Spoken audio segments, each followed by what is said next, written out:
or just a minute, let me use that program itself, the program that we have seen last time, the same program I will use here. Okay, just a minute, what's the name of it? Same program, only the classifier I will change.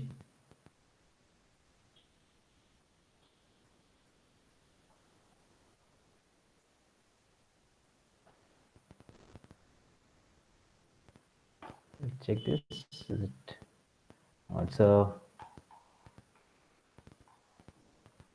It's a regressor program.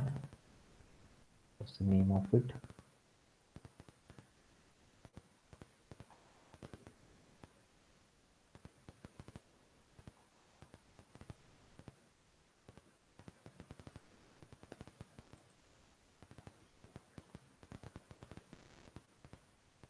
Okay, not this also. Okay, not an issue. We'll write the code again and let's see how neural network classifier can be used to solve any kind of problem. So let's use a pandas as PD and let's read that data which we have seen.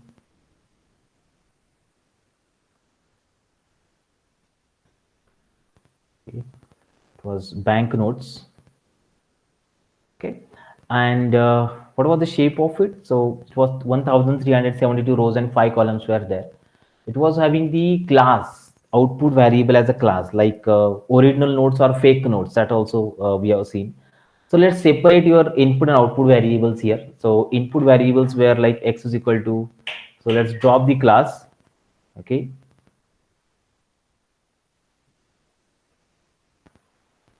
just a minute.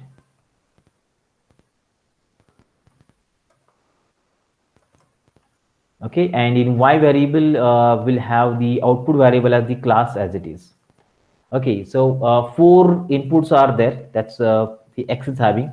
The concept of conceptualization of creating a neural network is exactly same. Only four features will be present here, and based on that four features will be generating the results. Okay, so let's see that.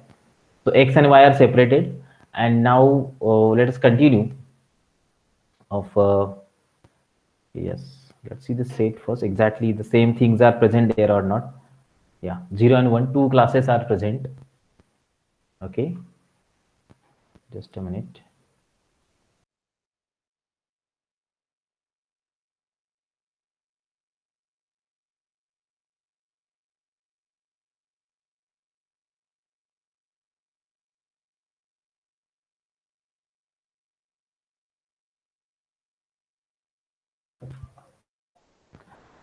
Just a minute, check it. Okay, so your class is output variable and x remaining four are the input variables. So if you check the head of the x, you can see these four are the input variables. So four features are there. So whenever you have to build this neural network classifier, so we'll be using these four features. At input layer, four nodes will be there, and output layer, two nodes will be there because two classes are present in it. Okay. Okay, now let's do the trend test split so that the accuracy determination will be possible by this method. So let's do the trend test split. Sklearn dot model selection, import the trend test split. Okay, so this function xtrain xtest ytrain y test. It's our trend test split, and x and y input variables random state is equal to 0. Okay, and test size will be like 0.25% that we'll be using. Okay, so the test splitted 1029 entries, that rows that we have seen, that will go to the training data, and 343 will go to testing data, correct? And after that we'll build the classifier. So here classifier is your multi-layer perceptron classifier that we can use here. Let's see how to use that one. So in the sklearn's neural network package, okay, we are having MLP classifier. MLP classifier and MLP regressor, two are there that we can use. I'm importing MLP classifier because my output generated is in the form of the categories, 0 and 1 are there. Okay, that's why I'll be making use of MLP classifier. Let's create the object of it. Now while creating the object, it's required to mention two things. Okay, two things that we have to write. First, the structure of network, number of hidden layers. Input layers are fixed, we cannot change that. Four features are the four input layers, and four neurons in the input and output layer. Two possibilities are, two will be there, 0 and 1 as the output. Okay, so here net we have to set, but how many number of hidden layers and how many neurons per hidden layer should be presented.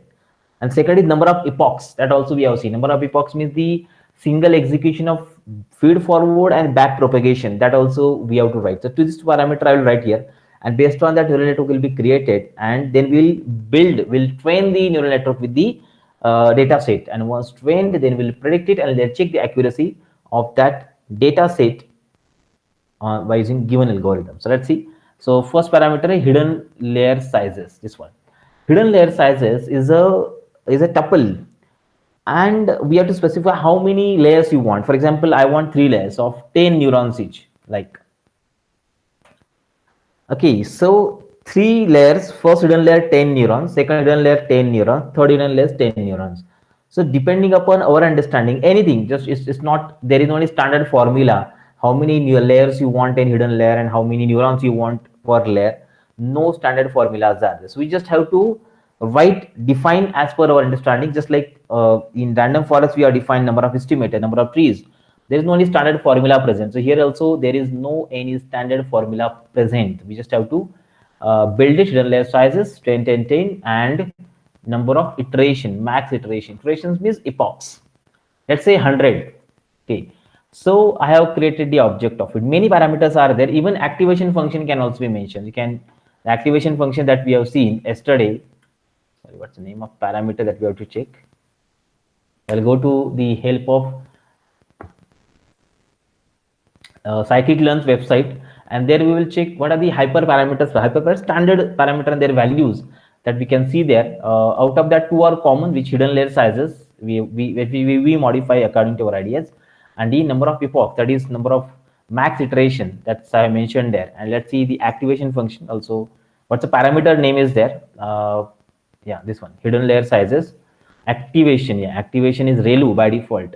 Okay, ReLU function, activation function by default. If you want to change it, we can make use of other names also there. Okay, this is the help where the default functions are mentioned. Yeah, activation, identity. Okay, identity is a step function, basically step function, past value as it is. Logistic, that is your sigmoid function. Tangent, hyperbolic tangent, and ReLU function. Okay, so 4 are there that I am using. Default is ReLU. Okay, so activation function also we can set. So by default is activation is equal to, here it is ReLU. Okay, like that. That's we can specify the activation function. We can change it. We can apply your sigmoid or logistic or identity function, step function is present, or many more. So here 4 are there. When you actually use a different library, like TensorFlow is a specialized library to create the neural network, there remaining others are also possible. There we can apply the loss function, optimizer function also. Loss functions also can be possible to provide as parameter to MLP classifier. When using TensorFlow, neural network is a simple neural network we are creating. So as per our ideas, you define neural network. Okay, so it's created, and now let's train it. So we use the fit x train comma y train. So 1029 entries are given. Based on that, the algorithm is trained. What is the problem? Convergence, stochastic. Okay, sorry, it's a problem there. Warning is there. It's not a error actually, because number of entries are less. So optimization criteria also you have to apply. That's what it's telling.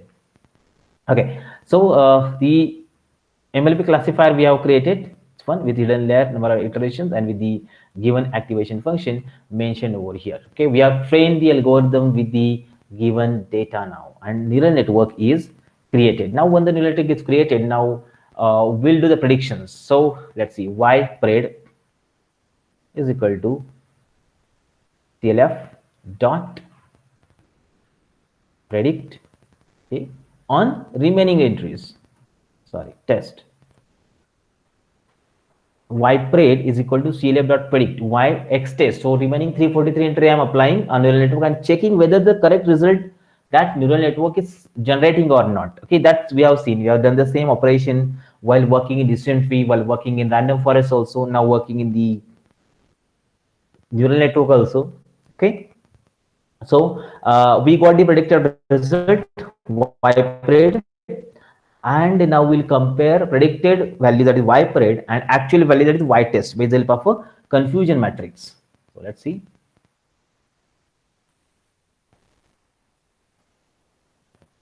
Confusion matrix, and even you can see accuracy score also. Let's print the confusion matrix. Is there any difference that we get? So in random forest, we got 7 mismatches are there. 0 predicted 1, 1 predicted 0. 7 mismatches were there, and 3 plus 4, I think. And in case of random forest, we got 3 plus 2. Sorry, 4 are there, I think. 4 or 3. 2 plus 1, something. 3 misclassifications were there. Accuracy was 99.125% that time. Okay, and let's see this. Okay, neural network, 0 misclassifications, 0. Here also 0. Means no 0 is predicted as 1 and no 1 is predicted as 0. Every 1 predicted 1, every 0 predicted 0. That is what the power of neural network. 100% accuracy is there for this data set, which is banknotes authentication system. And if you check accuracy score with these values,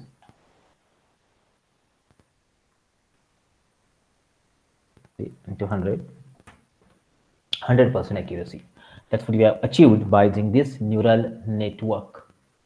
Getting so most of the time they are so much accurate. They are giving correct results. They are creating a perfect neural network, like a replica of human brain is converted in the form of a computerized algorithm. That's what we have seen is a neural network. That's the power of neural network, which will generate more accurate results, even beyond the expectations also. And remaining things are common, like I want to do the predictions on new data, something like new entry I'm having, and from that new entries, for example, let's take one of the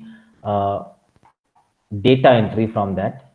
See, generate whether it's a fake or not fake, that we can find. Let's see this.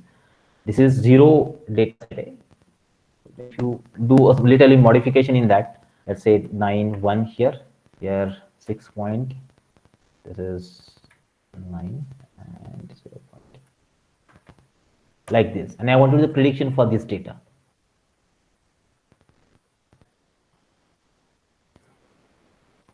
Oh, sorry, 0. This node which is having these 4 properties is 0 category, and if you want to check the 1 category, so let's do the predictions on any of the entries here. So let's see 0 2.1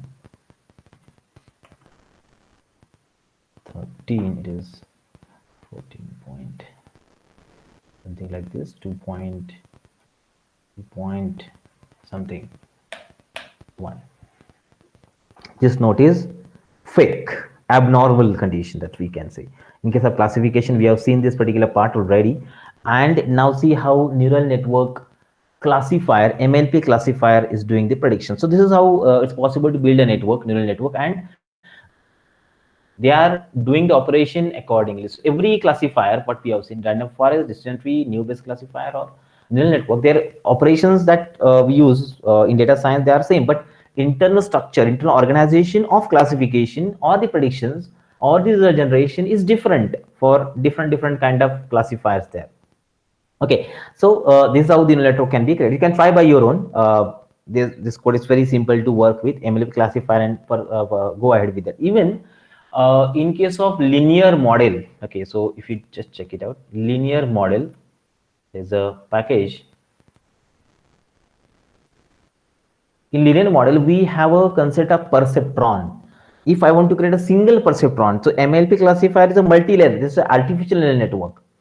If I want to create a single perceptron, with the help of that, we have to give an input, generate the results. We'll be making use of this class, which one shown over here. Linear model perceptron. That we can try by your own. Okay, so this is how the neural networks are created and how they are accurately generating the results for our data set. Let's continue with another next problem, which is the last topic in unit number 4 actually. Many things are involved in that. We'll talk about the same in detail. Topic name is not actually big data solution. Topic name is MapReduce. It's mentioned there, MapReduce. But MapReduce, this topic is concerned and connected with the topic number 1 that we have seen on the first day. That's what we have, big data concept. Okay, we have seen many different aspects of big data that time, and different pros and cons also. How, what's the meaning of big data, why, how exactly we are working with big data, how it is connected with the data science, and what impact the big data is now creating in the field of data science. That's what all concepts we have seen in the unit number 1.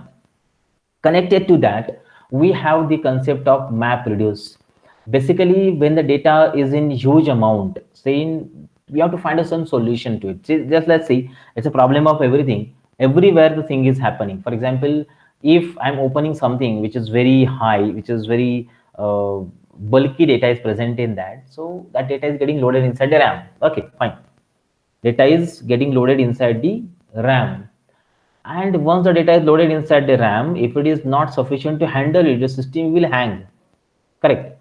System will hang. Or obviously, if system is performing good on 100 MB of the data, its performance will not be up to the mark when I'm having 500 MB of the data. Correct? Again, 600, 700, 1 GB, 2 GB, performance will slow down, obviously. So the thing is that we are using some traditional enterprise approach means traditional computing systems, and in that computing systems, when we handle huge amount of the data like RDBMS, we have, you may have worked with the MySQL technologies, you may have worked in the MongoDB technology, the traditional uh, data management approaches. So MySQL is SQL is very old one. It's maybe from the last 40 years, 40 to 20 or 45 years. The SQL technology is getting used in the field of computing, where the data is stored in the form of the tables, in the form of the relations. And when the data is stored in that particular format, we can use some queries like structured query languages, and with the help of that we can fire some queries on that data, and we will generate the expected results from it, and then we can use that results anywhere you want to do. Okay, that is what traditional enterprise approach we have. User is very much trained with the queries that you want to know. Okay, so he'll use a centralized system. With the help of that, the query will be fired. It will be given to the RDBMS system, any RDBMS system, not talking about MySQL only, talking about Oracle SQL Server, or you're having MS SQL Server. Everywhere the same concept is there. What are the limitations of this approach? This approach works fine when those applications that processes less voluminous data. Data size is very small, less voluminous. Okay, so that can be accommodated by standard database servers also, or up to the limit of processor that is being processing a data. RAM, processor, microprocessor, or RAM. So that two actually affect the performance of the system. If it is up to the mark, then it's okay, it will work fine. But as the size of the data starts growing, okay, as I told, 200 MB, 300 MB, 400, 500, 1 GB, 2 GB, 4 GB, performance of the system will degrade automatically.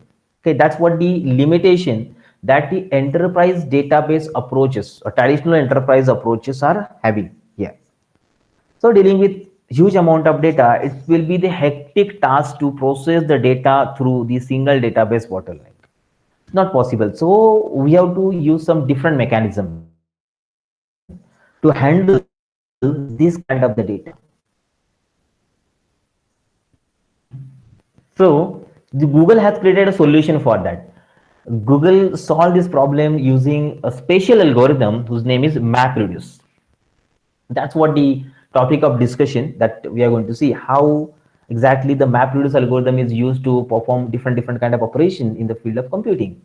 We'll see that one. If possible, I'll show the practical also, but actually it requires many overhead. It may hang my system because I have opened many things like streaming is also done. So we'll try to, if time is there, I'll show the practical applications also.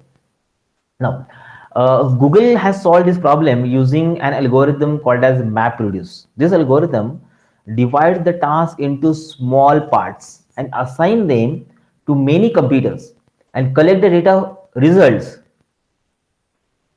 from them, which when integrated to form a result data set. Yeah, so this is what we call distributed architecture. Okay, the data or the processes are distributed among multiple nodes of the network.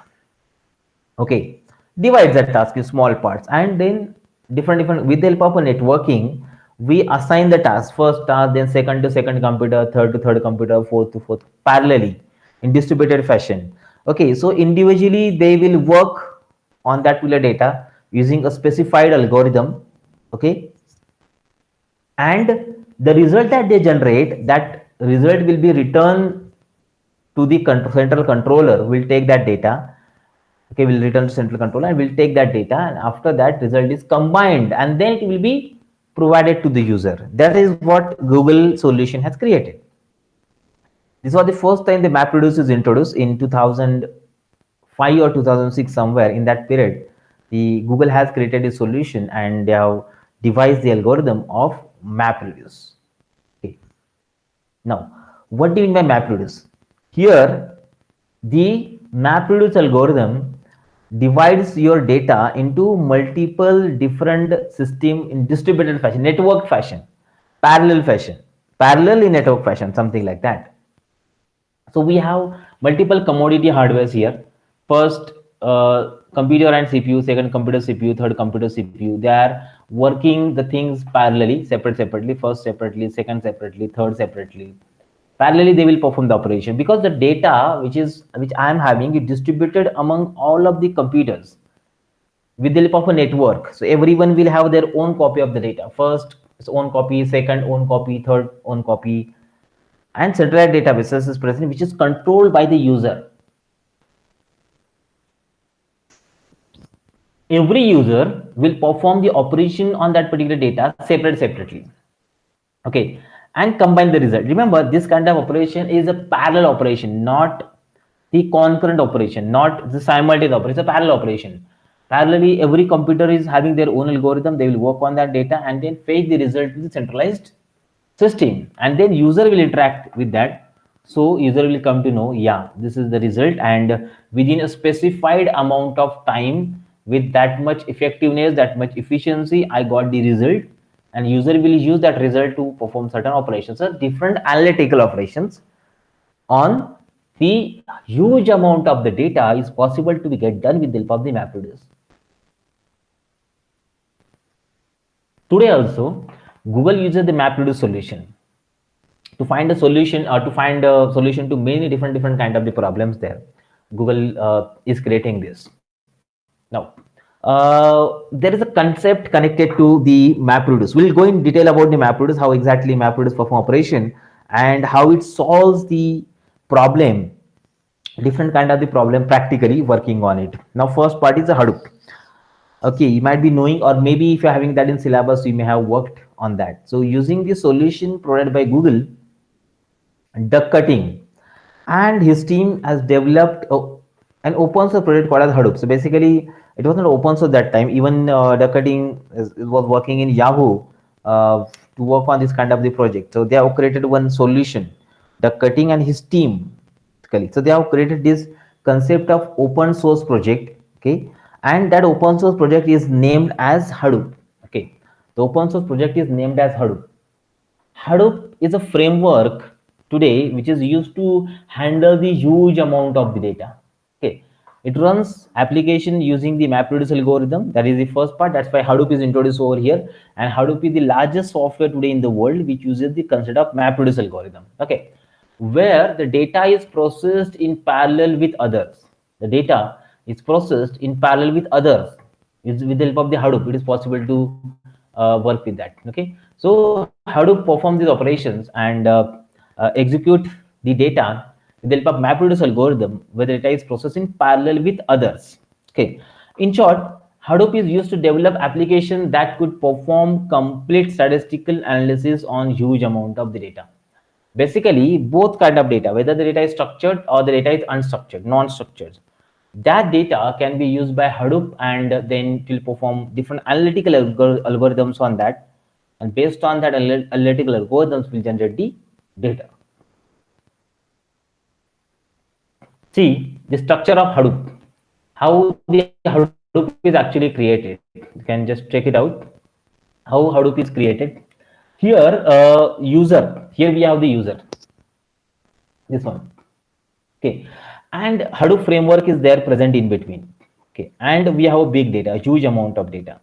This one. Fine. So my task, my data is presented over here. This is your big data. Whatever data, I'm working in a company, let's say, and in that company, different kind of the data sets are generated. They are stored at some central locations, and warehouse is there.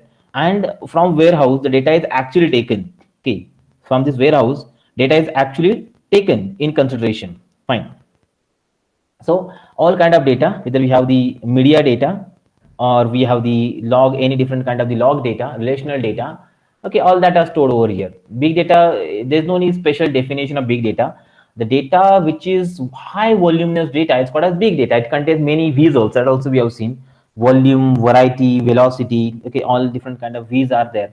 Based on that, the big data is defined. Okay, so I want to do analysis on this particular data. So how to do this one? So the data which is present here is captured in parallel. Like for few part of the data is given here in first layer of computing. Second here, third. Okay, fine.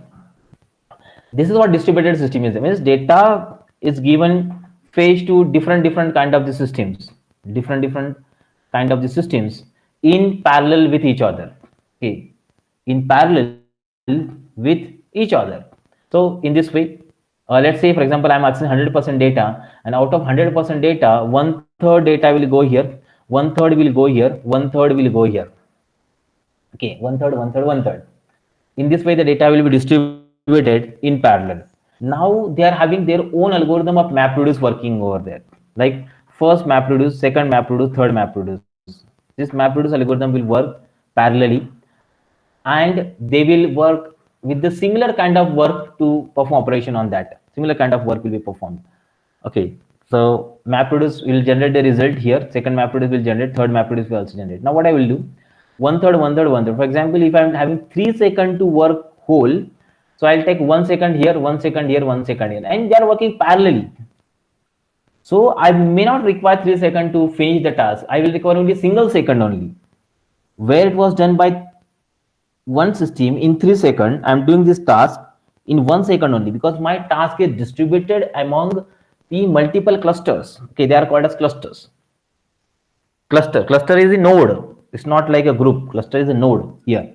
So on these nodes, the data will distributed, will perform operation. You can see all they are connected to each other, just like a neural network we have seen. Okay, they are connected to each other. They are used to fetch the data, copy the data, okay, and generate the results.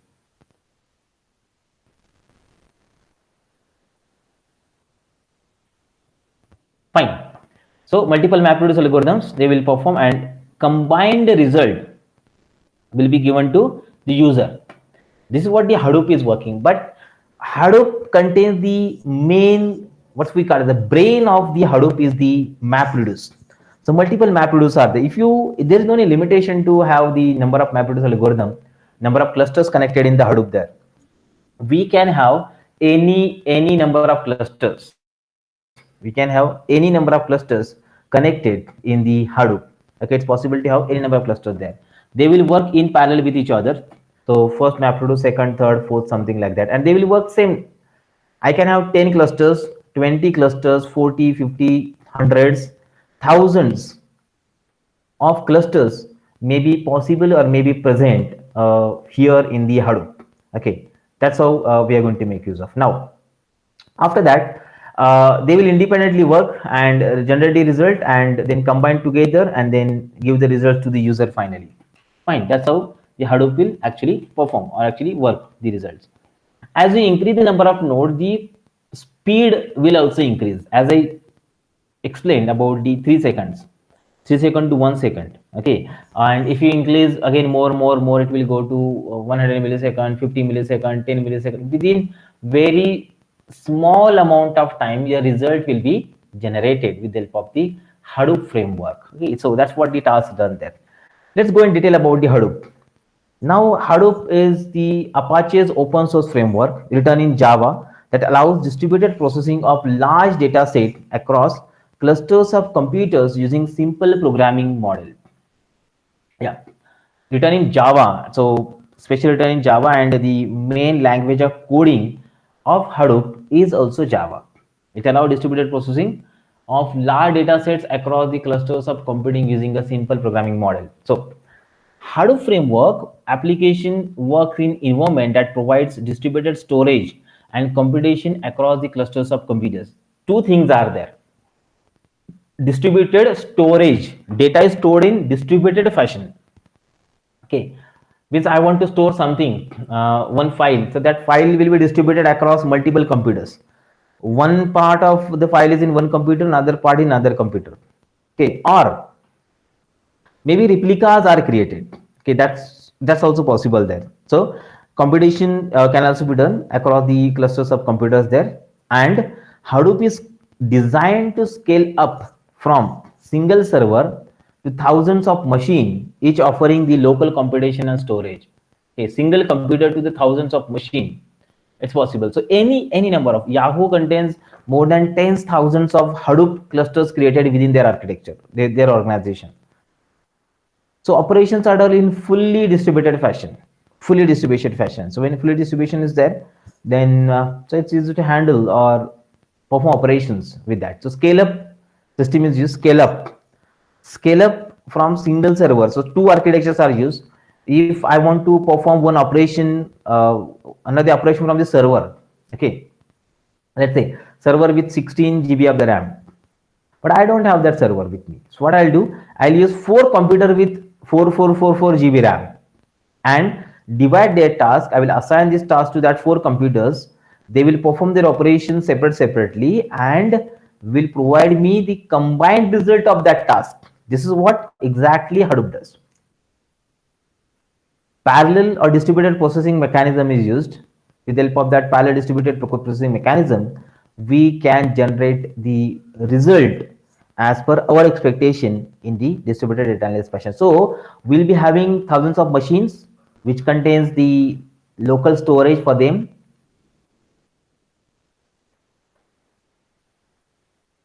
And computation also. Computation means they'll have their own computational power to perform any sort of computation on that particular data. That's what Hadoop actually performs. Okay, I'll show you one website of the Hadoop here. Check this out.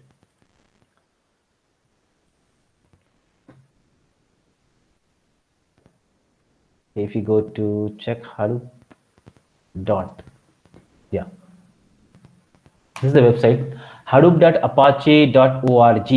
This is the official website of Hadoop, and there we can get many information. We'll go in detail. And what's the role of MapReduce there, that we'll see, and we'll see the example also, not a practical example, we'll see practical example how the Hadoop actually solves, or the MapReduce actually solve the operations here. See this one.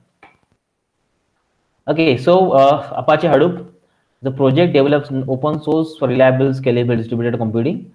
It's a framework that allows distributed processing of large data sets on across the clusters of computers using simple programming models. Okay, it is designed to scale up from single servers to thousands of machines. That is written there.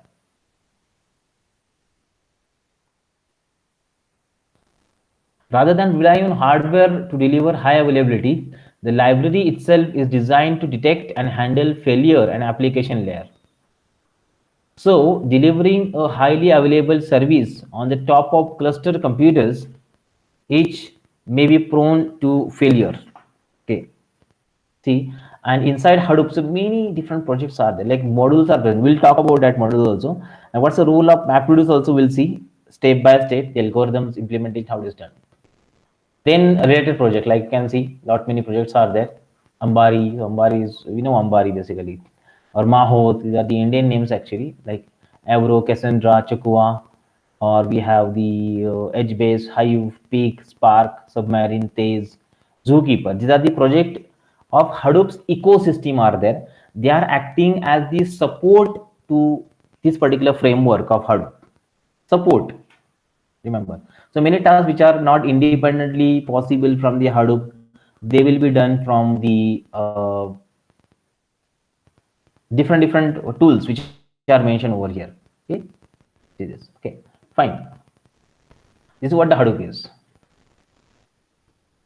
and this is the architecture of Hadoop. Now internally in the Hadoop, we have MapReduce framework, MapReduce algorithm connected. Now today, MapReduce can be independently used also, but very rarely it is used independently. We use Hadoop in coordination, or sorry, we use MapReduce in coordination with the Hadoop, like that. So distributed computation is done from MapReduce, and Hadoop distributed files, HDFS, is having distributed storage where the data is stored in the distributed fashion. As I told, can store the data in network, some part of another computer, another part another computer, like go on using it. Okay.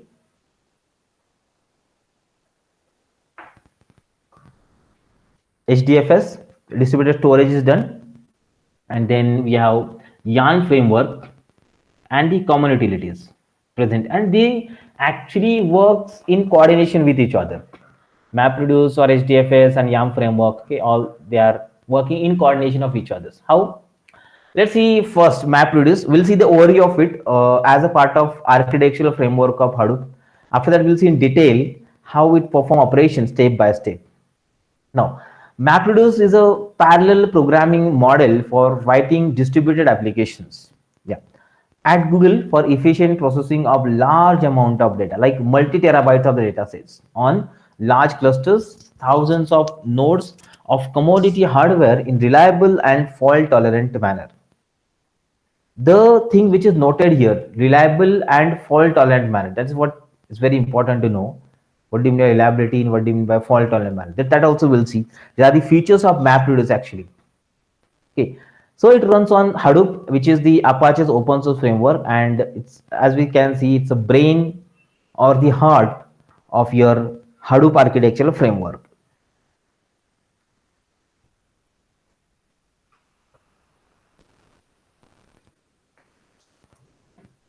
Now, this is the first part. Second part Hadoop contains is Hadoop Distributed File System. HDFS is based on the Google file system and provides a distributed file system that is designed to run on commodity hardware. Commodity hardware means general purpose hardware that we have. So for example, if I don't have a server, I just have given example of it. I don't have a server, but I want to do the operation of server task. So what I'll do, I will take a combined power of all the systems present here in your network and then utilize in such a way that in distributed fashion that the task will be accomplished. All the task will be accomplished. That's what is possible there. This is done with the help of Hadoop distributed file system, HDFS. Okay, so HDFS is based on the Google file system GFS that provides distributed file system that designed to run on commodity hardware. So the Google file system was created by Google for MapReduce to store the data in the distributed fashion. Store data into distributed fashion, remember. So when the data is stored in distributed fashion, as you can see, it's stored in the network. Maybe replications are possible, or maybe some part of data is somewhere, another part another where, like that. That's what is also possible in it. Okay. Now, so it has many similarities with the existing distributed file system also. So however, the differences from the each other file systems are significant. So it's highly fault tolerant and designed to be deployed on low cost hardware. Designed to be deployed on low cost hardware. As I told, we don't require server system. End system should not be server. So any kind of system can be there, low cost hardware. We can employ the Hadoop distributed file system.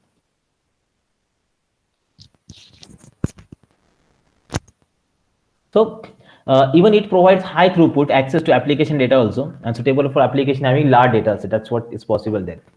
Along with that, two more things are there. These two core component that we have seen, MapReduce and then HDFS, and two more like Hadoop Common.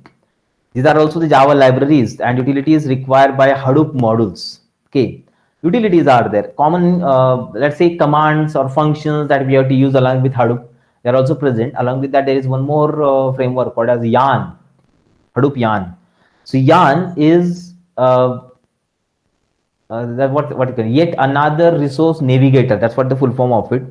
This is a framework for job scheduling and the cluster resource management, which where on which cluster, on which computer you have to schedule which kind of the job. That is decided by the yarn resource management and the scheduling of it, when to schedule and how much part of it to schedule. That is what done by the Hadoop yarn. Remember. Okay, seen this already.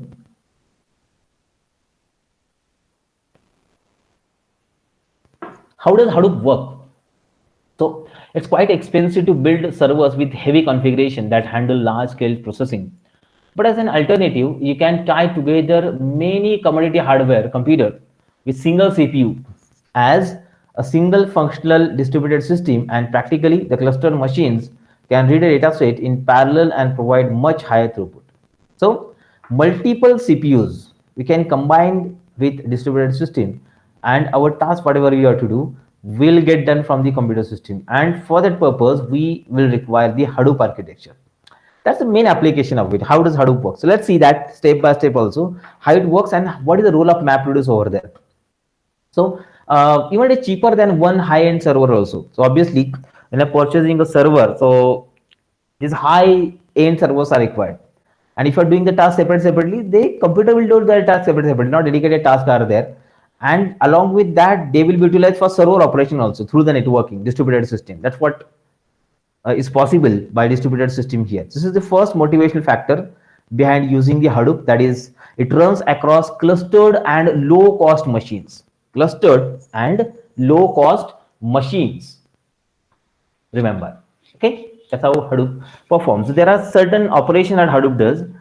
Hadoop runs the code across the clusters of computers, which processes including the following core tasks that Hadoop performs. What are that? First, data is divided into directories and files, as we know, okay, and files are divided into uniform size blocks. If you have studied the operating system subject, so you might be knowing, whenever data is stored on hard drive or whenever data is stored on memory, it is uniformly stored in the form of the blocks. On hard drive, the data is stored in the form of the blocks. Okay, tracks and sector, that we have seen that uniform size tracks are present, and on that we are going to store the data. Just like that, inside the RAM also, the data is stored in uniform size pages, page we call. And then as process loaded, unloaded, that pages will be used to perform operations of loading and unloading. There is swapping in and swapping out of the pages there. Okay, so here in Hadoop also, the data is divided into uniform size blocks of 128 MB. Okay, properly. 128 MB is there in current version of Hadoop. In first version, 64 MB was used. Okay, so which means that at a time, Hadoop can process the operations on 128 MB in parallel. Huh? Fine. These files are then distributed across various cluster nodes for further processing. We'll distribute it among the multiple clusters of Hadoop.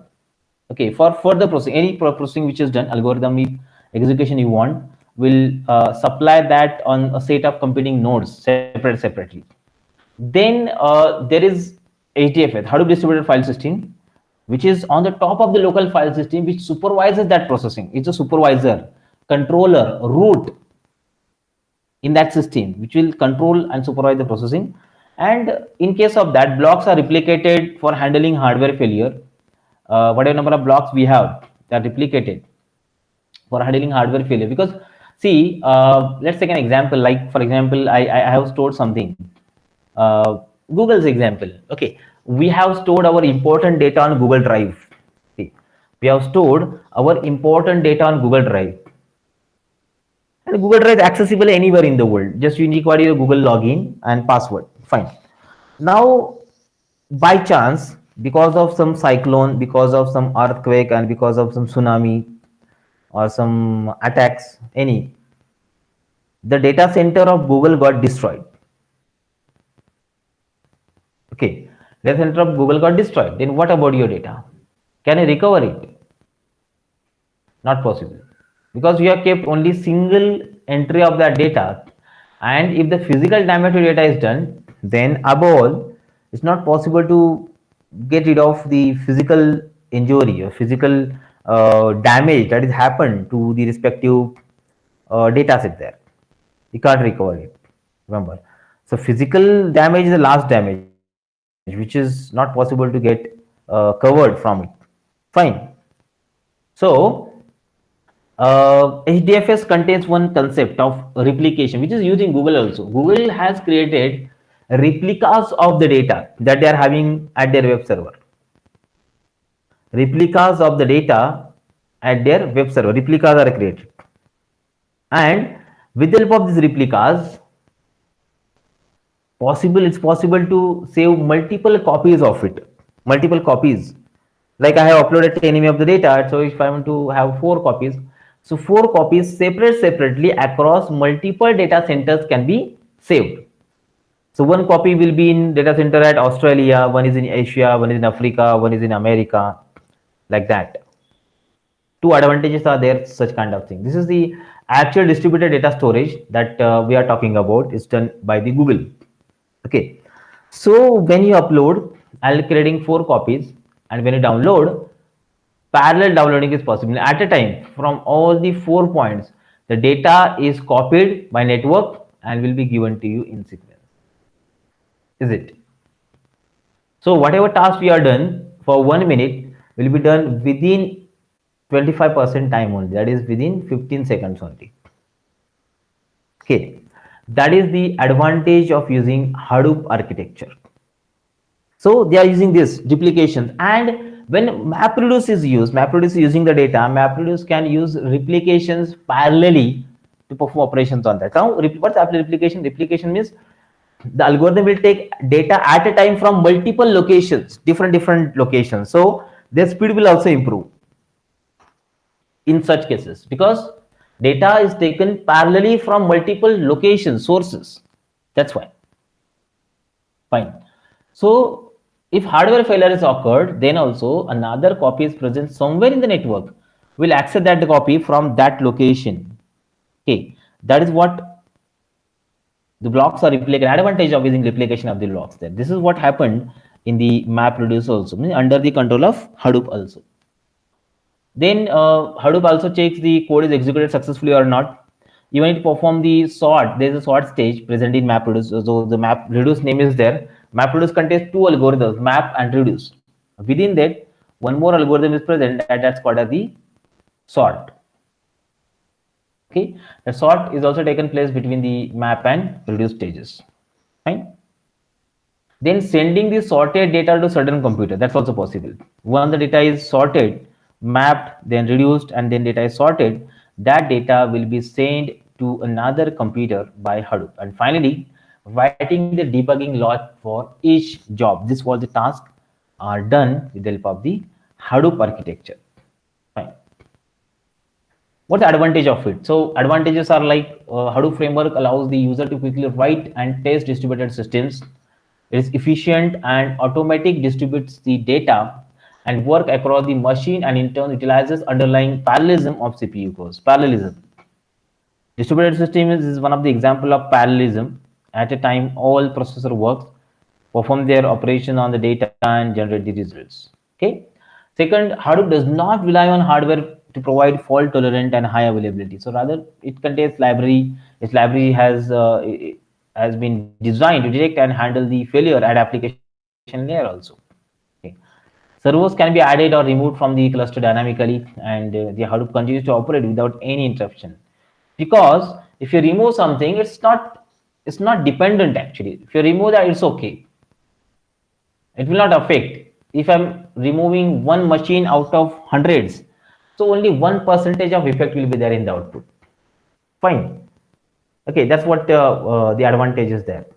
The server can be added, removed. That's what okay. That's what you've seen. Another big advantage that Hadoop, apart from being open source, it is compatible on all the platforms since it is Java based. So Java is 100% platform independent programming language that we know, and because of that, Hadoop framework is also platform independent. So most probably, Hadoop framework is getting used on Linux based operating systems. Remember that. Okay, so the other advantage of using the Hadoop. Let's see. So this is what core idea of big data solutions are. What are different solutions available for the big data? And let's go in detail about the concept of the MapReduce. Yeah, let's talk about the MapReduce now. How it is built and how we are going to make use of it. Okay, before starting, just wait a minute. I'll start the session in 5 minutes. Just in 5 minutes. Huh? Wait, just in 5 minutes, we'll start the session.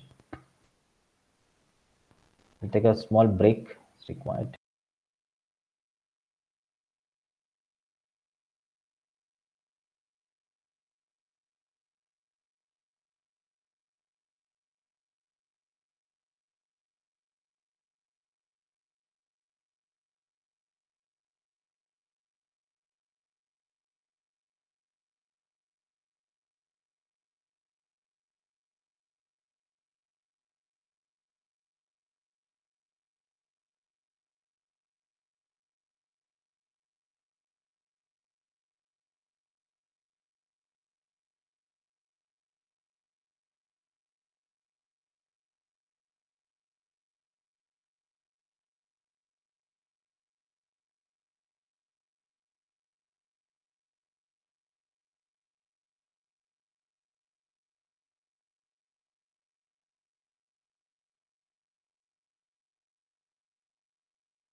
Yes, welcome back. And let's continue. The MapReduce. So, what's the role of it? We have talked about the MapReduce, Hadoop already, how Hadoop actually perform the operations, and under that, for distributed computation, we have the MapReduce framework.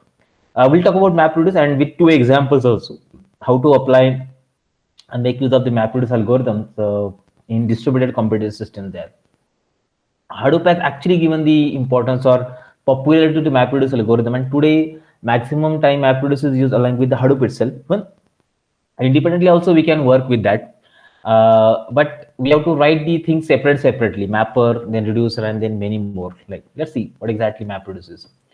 So MapReduce is a framework using which we can write application to process huge amount of data in parallel on large clusters of commodity hardware in reliable manner. Yes, whatever the thing that we have seen in the previous presentation, so same things are there because it's a brain. What Hadoop does, actually it is done by the MapReduce. The thing, distributed storage that we have seen, distributed storage means Hadoop distributed file system is used. It's different and computation is different. So two things, HDFS and MapReduce, they are presented there. Application execution, program writing, its execution, generating the results is actually done by the MapReduce framework. Okay. So it's a programming technique and program model for distributed computing based on Java programming language. So it's also written in Java there. So the algorithm contains two important tasks, namely map and reduce. So two stages are there. Okay, so which are mapper and reducer. They are user programmable, and under that there is one more stage present called a sorting, as we have seen one of the applications in Hadoop in previous topic, like the sort between map and reduce is done by the Hadoop itself. So that's also one of the step present between the mapper and reducer. So map and reduce, two steps are there which are present there in the MapReduce. Now, what is the task of mapper and reducer? See, generally mapper is the first step, reducer is second step. Okay, they are connected. So without mapper, reducer cannot perform any kind of operation there. But they are having their specialized operation present. What operation is that? Mapper or map takes a set of data and converts it into another set of data. What set input, what set output? That is important to note. Conversion, mapper, it maps that wherever individual element are broken down into tuples, like key value pairs are there. Mapper take the data and convert the data in the form of a key value pairs. Key can be anything, value can be anything. So two things, like key is different, value is different. Anything. Okay, so with example we'll see what is anything basically. So key value pairs will be there, and with the help of that key value pairs we can generate the result from the mapper. And after that key value pair generated, we are going to give that input to the second task, which is the reducer. But before that, in between this sorting is done. So secondly, a reduce task which takes the output from the mapper as input and combines those data tuples into smaller set of tuples. Okay, all of the data tuples are combined into the smaller set of tuples. As the sequence, the name MapReduce implies, the reduce task is always performed after the map job. Okay, so key value pairs are given as input. Reducer will take that, will apply the criteria of reduction. Reduction criteria is applied, and then result is generated again in the form of key value pairs. Okay, that is what the MapReduce performs. Okay. Now the major advantage of MapReduce is that it is easy to scale data processing over multiple computing nodes. Easy to scale data processing over multiple computing nodes. So if you are having n number of nodes presented, so we can provide the processes on multiple different nodes separately. First node, second node, third node, fourth node, separately we can execute that, and parallelly distributed fashion the data will run. Okay, in distributed fashion data will get executed, and then the result we can combine together, and further we can perform operations of any kind of algorithms onto it, like. Okay, so under data, the MapReduce model, data processing primitives are called as mapper and reducer. Means mapper is the name of mapping algorithm, reducer is the name of reducing algorithm. That's reducer algorithm there. Decomposing the data processing applications into mapper and reducer sometimes non-trivial, but once we write an application into MapReduce form, Scaling the application runs over thousands, hundred thousands, or even 10 thousands of machine cluster is merely a configuration change. So without any dynamicity, anything changes required, major changes required, we can add any number of nodes inside. And as we add any number of nodes, the number of map and reduce will go on increasing, just like architecture of Hadoop we have seen. N number of mappers and combination with reducer is possible there in the MapReduce. Okay, so reliability, simple scalability is what attracted many programmers to use the MapReduce model. Okay, that's what possible there with the help of the MapReduce concept. Okay, in actual algorithm, what things are present? That's step-by-step execution of it, mapper. So commonly there are 3 steps present in the MapReduce algorithm, MapReduce framework. The first stage is the mapper, second stage is the shuffle, and third stage reduce. Shuffle is also called as a sort stage. Shuffle is also called as a sort stage, remember. So first of all, map stage, what exactly is done? Mapper job is to process the input data. Generally, the input data is in the form of a file or a directory, which is containing a set of files. File or a set of files, anything can be present there, okay? In the form of file or a directory. It is stored on Hadoop distributed file system, okay? Which is stored on Hadoop distributed file system, that is on HDFS. Then the input file is passed to the mapper function line by line. Remember, the input file is passed to the mapper function line by line. So we write a mapper program and that take the data line by line. Generally, we have to write this code in Java programming language. In Python also it is possible, but Python is actually that not much comfortable to write that, because it's created from Java orientation. All the classes are required, implementation that we use it, they are created Java point of view, but Python can also be used for that particular purpose there. So it takes the data line by line, first line, okay, and then that data will be converted in this small chunks, okay, data to do the analysis, tokens we call, small tokens, and from that token the data will be converted into form of a key value pair. So what key you should have, what value should have, that the programmer or you have to decide what should be the key and what should be the values presented there. So that data which is taken is broken down into a set of small chunks, and then we are converting that into the pair of key value pairs. And now this key value pairs, one contain one advantage there, keys are unique, they are not duplicated. Keys are always unique, they are not duplicated. Okay, so in the second stage, reduce. Before reduce, there is a small stage present in between called as the shuffle or the sort stage. Sorting itself is a shuffling, but it's a standard shuffling, that is they are sorting in ascending or descending order there. All the data which is generated by mapper will be sorted in the order of keys, in the ascending order of keys. Whatever keys we have, if keys are duplicated, so that all duplicated key will come together in front, in just connected to it. I'll show that how input output is taken there. And now reducer job is to process the data that coming from the mapper. Process means applying actual reduction data analysis, actual reduction criteria, actually data analysis criteria that we have to apply.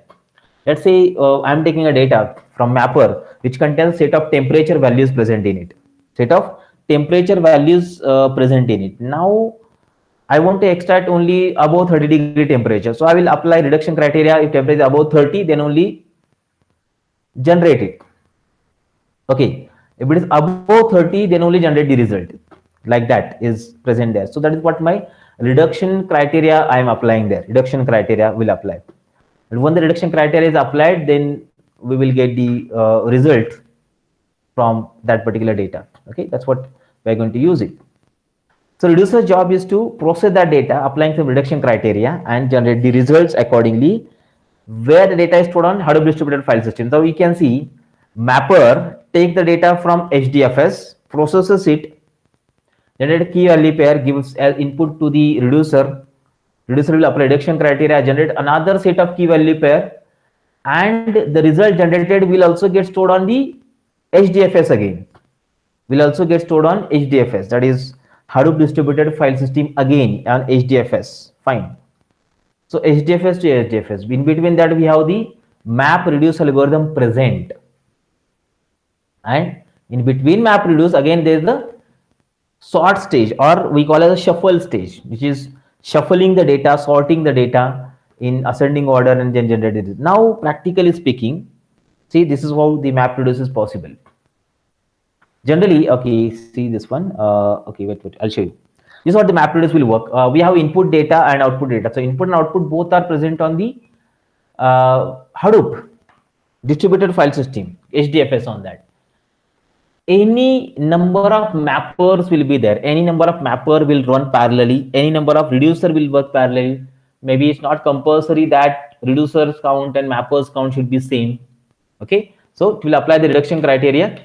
Here, mapper will take data in parallel by distributed fashion. Some part to first mapper, some part second mapper, some part third mapper.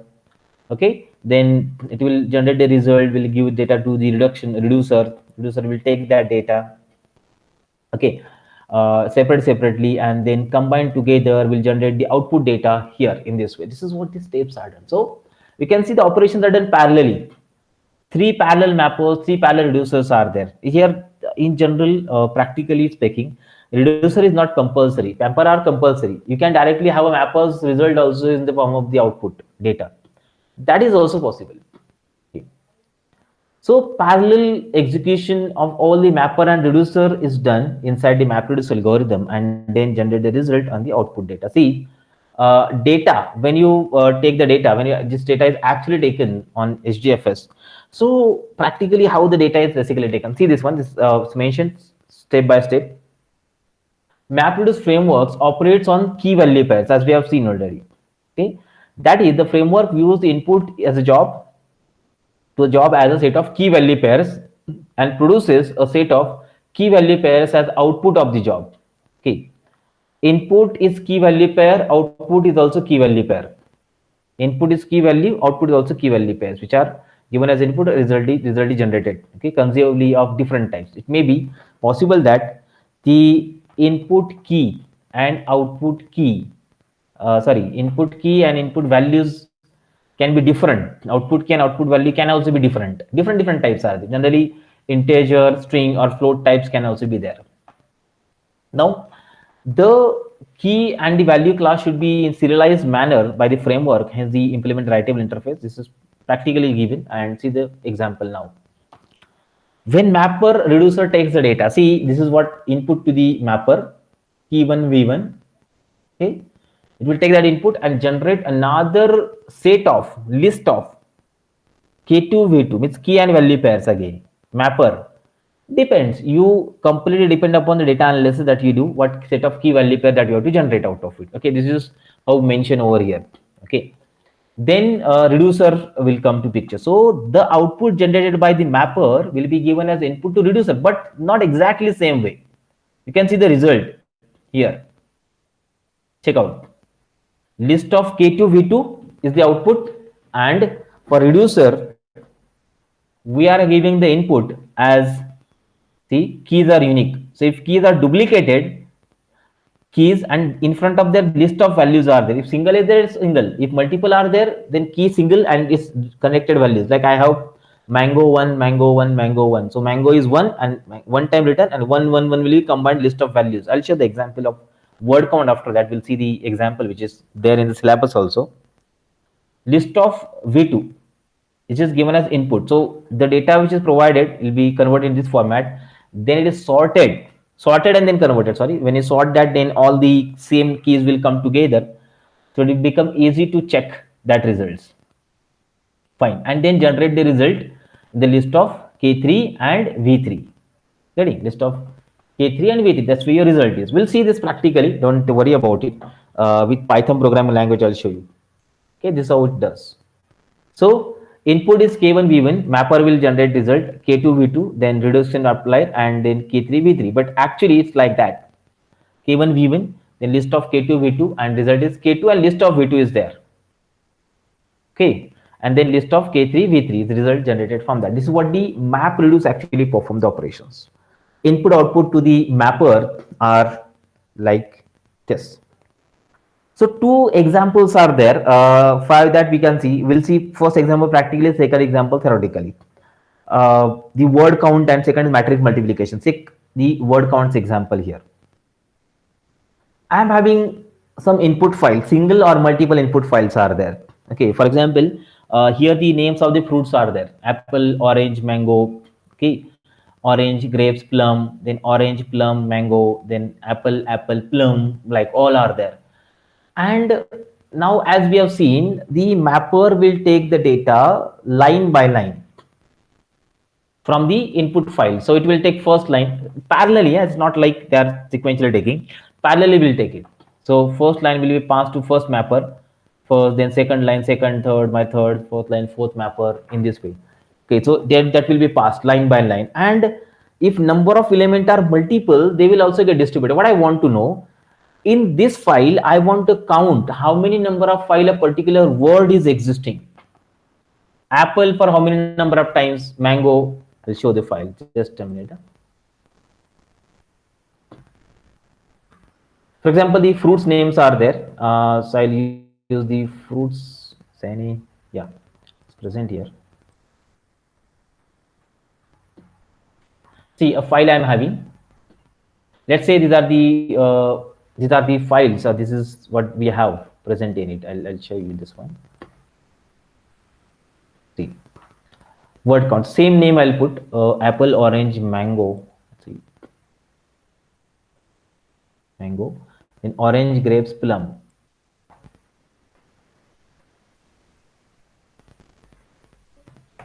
Okay. Then apple, plum, mango.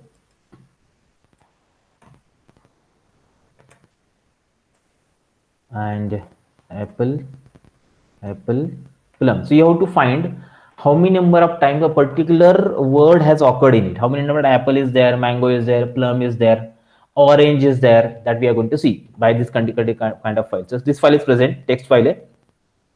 How it actually works. See, so each line is passed to individual mapper instances, like first mapper instance, second, third, fourth.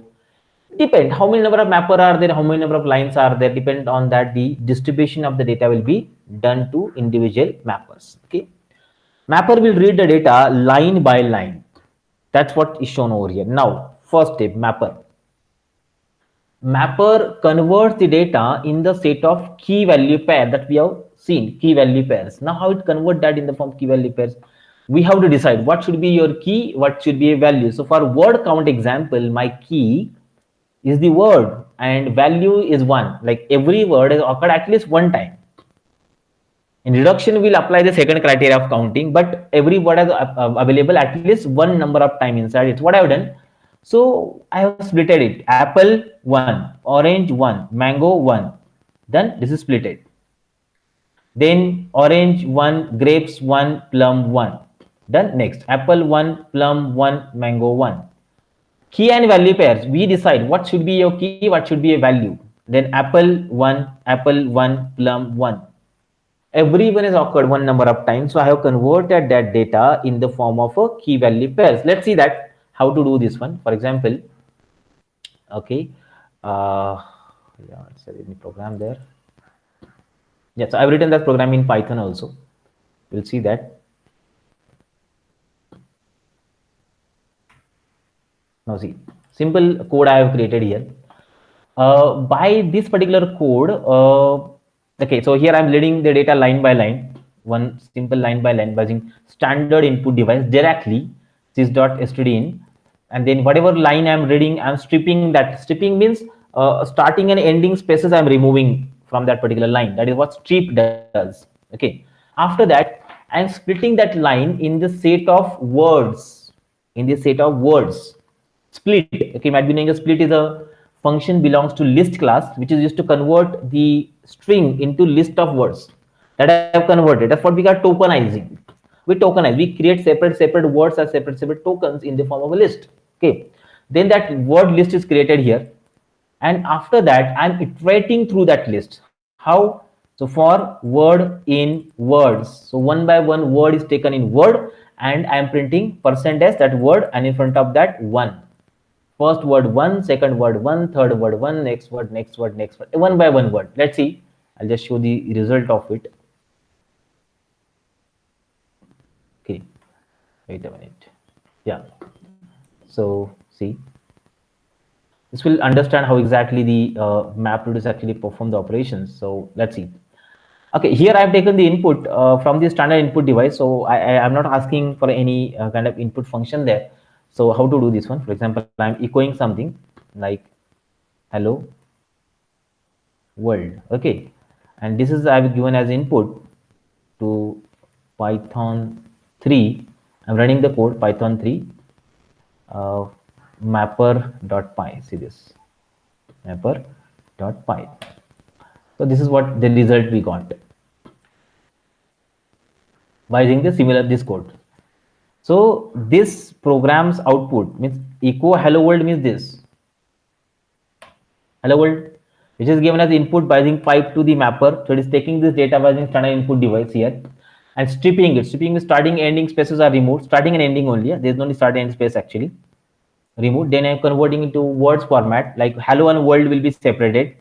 And then first hello one word one. That's it. Simple as that. That's what is done by using the mapper. And if you talk about multiple different files, now see what I want to do. I want to give this file as input to it. So cat roots.py. This is your file, correct? Give this as input to Python mapper file. Check. Apple one, banana one, cherry. Sorry, where is cherry? Sorry, I think file is different. I have to save this file there. Or we have to copy this file from here.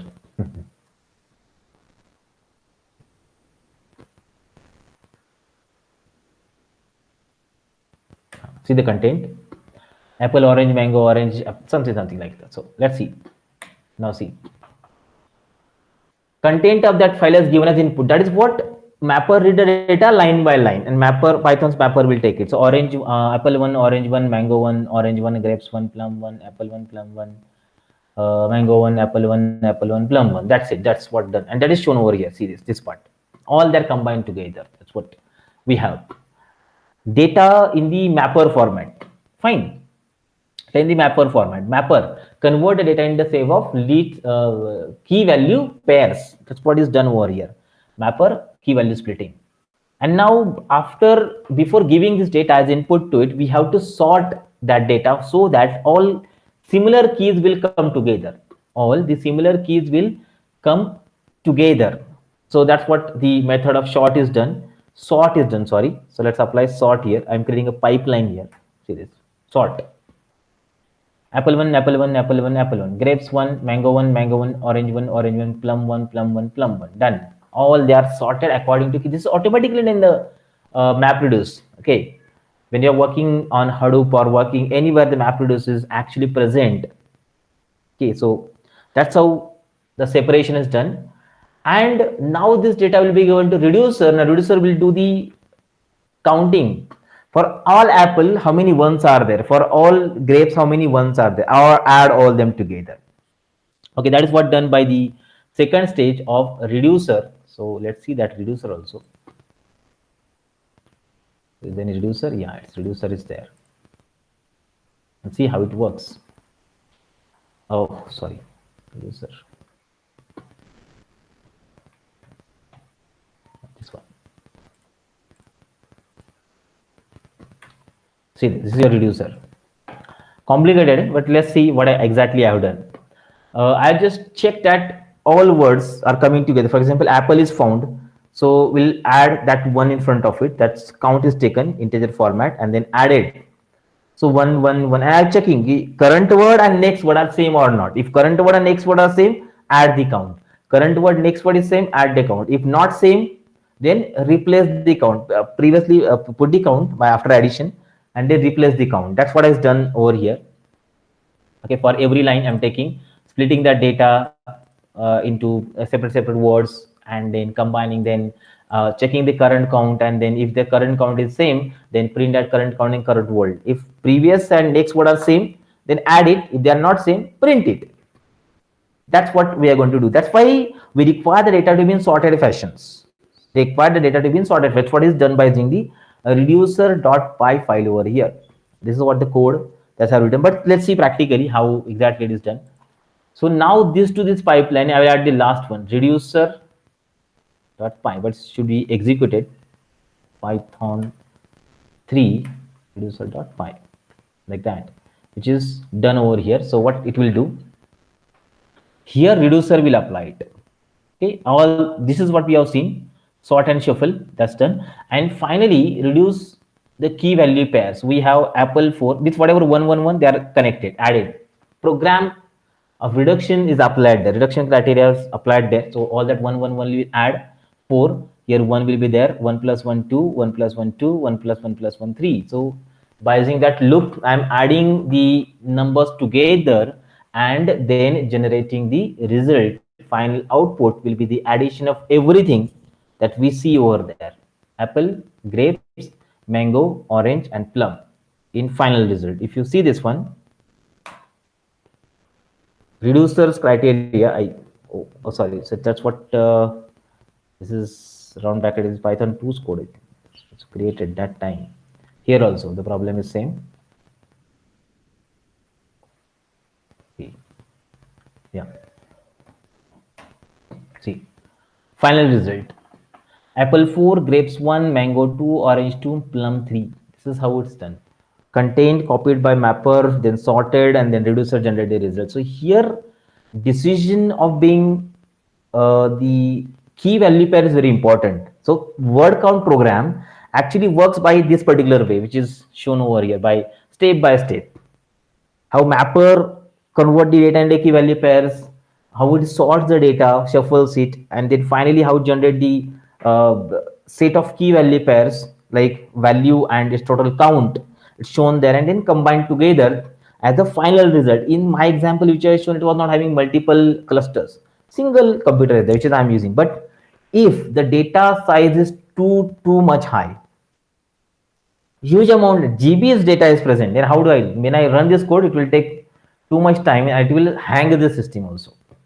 That's why we have to distribute this processing across multiple clusters with the help of distributed map reduce algorithms there. Distributed map reduce algorithm, which is performing operation to do the things distributed fashion. So when the load are too much, the load which is there on the system is too much, that time we have to shift this load on other computers, and accordingly we have to perform the respective operation out of it. This is what the word count program perform the operations and word count example is. Many examples you can find on the net. They're showing the similar kind of application example with the help of it. How MapReduce solve this particular application is done there. Practically also you can see this Python code, or even Java code is there, R, C, in all languages we can write this particular code. It's not that difficult to understand. Only to run that code on HDFS, on Hadoop framework is important. When you're going to use the data in huge amounts, you have to execute in Hadoop framework. So this will again generate the similar results, just like that, which is shown over here. Fine. And the last example, the second application of the word count, MapReduce, is the matrix multiplication there. So we'll take that overview. Actually very complicated. I've taken a snapshot of some of the steps present here. So try to understand that. See, overview of matrix multiplication, how matrix multiplication can be used in the MapReduce, that we will see step by step. So let's talk about it. See, for example, I want to multiply two matrices. Okay, see, this matrix is 2 by 3, 2 rows and 3 columns are there, and this is 3 by 2, 3 rows and 2 columns are there. So 2 by 3 into 3 by 2 is 2 by 2. Okay, whatever number of rows here having and that number of columns here having, that's what result we have. We know that matrix multiplication.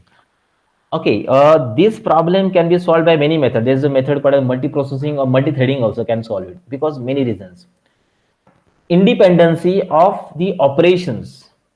Now, see, 4 steps are that we generally used to carry. This row and this column is first row of first matrix, first row of second matrix. So the column of second matrix, they are multiplied. Means 1 into 7 plus 2 into 9 plus 3 into 10, that is 58. Correct? First number. Second number you calculate here is this: 1 into 8 plus 2 into 10 plus 3 into 12, 64. Third, 4 into 7 plus 5 into 9 plus 6 into 11, 139. And the fourth number which is present here, that is 4 into 8 plus 5 into 10 plus 6 into 12 is equal to 154. Fine, the result are generated. Now, one thing that we can observe here is that every operation is independent of each other. Is it?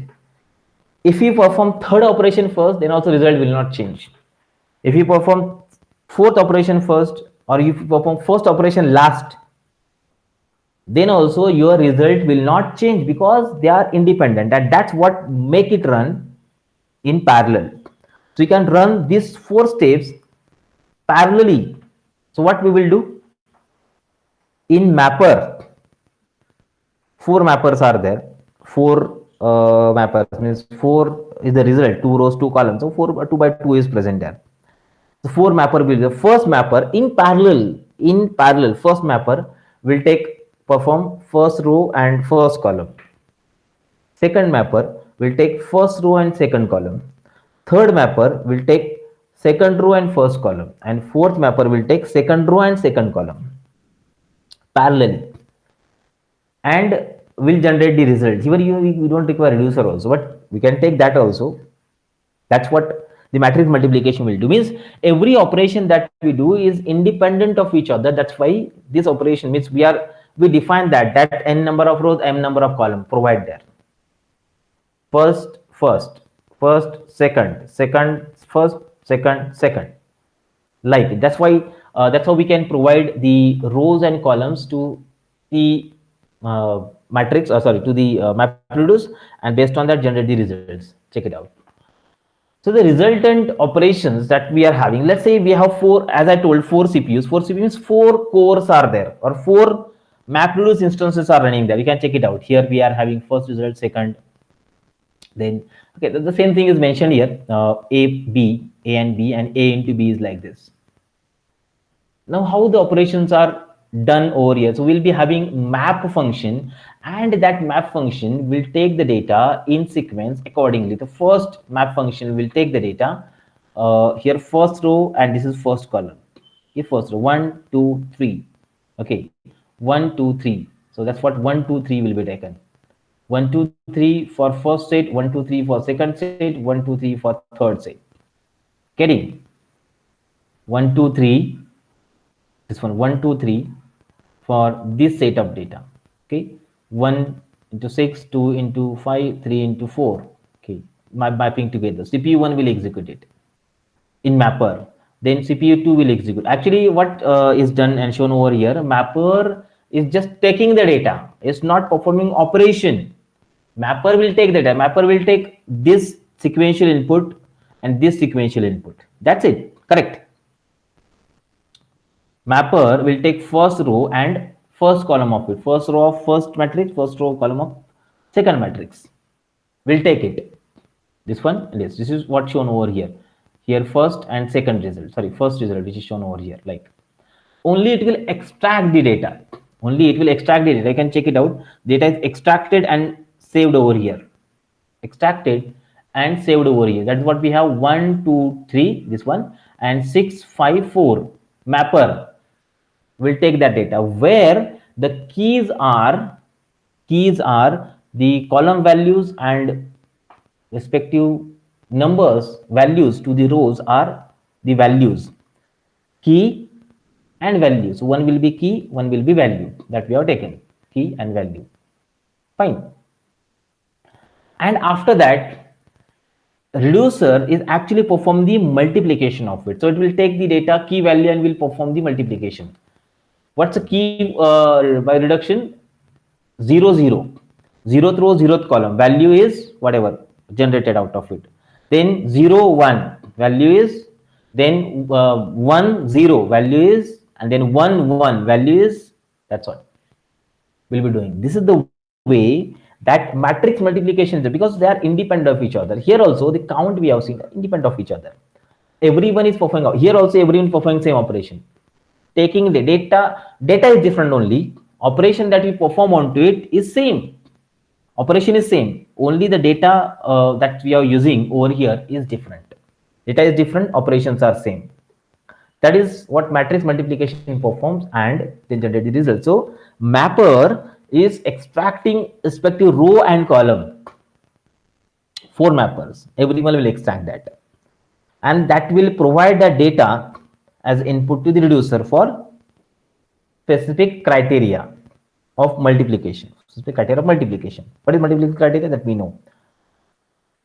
1 1 2 2 3 3, they are multiplied, added, and result generated after reducer. So reducers will contain 0 is the key, 1 is the key, 2 is the key, 4 is the key. 4 results and there are 4 calculations. What reducer has generated, that will be saved finally in a data file or in a variable, that we can say, and result will be generated. This is how matrix multiplication will be done with the help of the map reduce algorithm. And we can see the result by this particular method. Parallelly, we are performing the respective operation and generating the results accordingly. This is how map reduce is applicable, and it will be used especially in the data analysis or data science applications very easily. And we can try the things practically also by executing the thing. Just I have shown by using Python, the first example of word count. We can try this example also.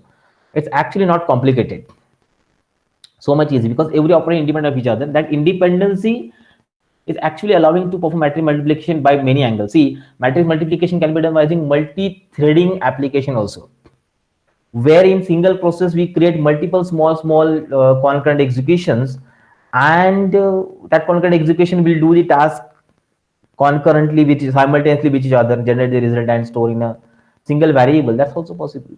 And MapReduce also, it's possible by this particular method, generate the result and store the final results in the in any variable or in any data sets also. Okay, so this is how the MapReduce perform the operation. It takes different kind of data. What's the application of it? It's exactly connected to the concept of Hadoop very commonly, and to example that we have seen.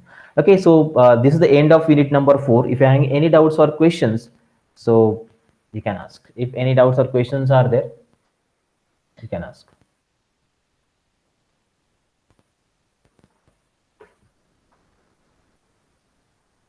Okay, so our data analysis algorithm, data science algorithm, data machine learning classification kind of algorithm that are present in unit number 3 and 4. Many algorithms that we have seen, and last 2 units are basically focusing on visualization. Is not last one. The 5th one is basically focusing on visualization from multiple different angles, and last is based on the data modeling or the principal component analysis parts are there. That also we'll see. Okay, we are having very less time, so we'll start the session tomorrow. If any doubts or questions again are there, so you can ask, or we'll finish the session today. Thank you.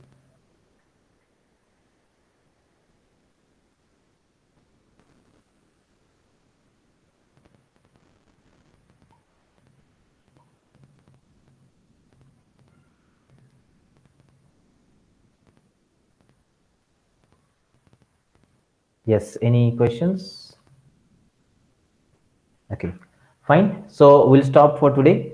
Tomorrow we'll start with data visualization part, which is very interesting. We'll show the things practically also, how to do data visualization using Python programming language. And our 4th practical also connected with the same topic there. Thank you.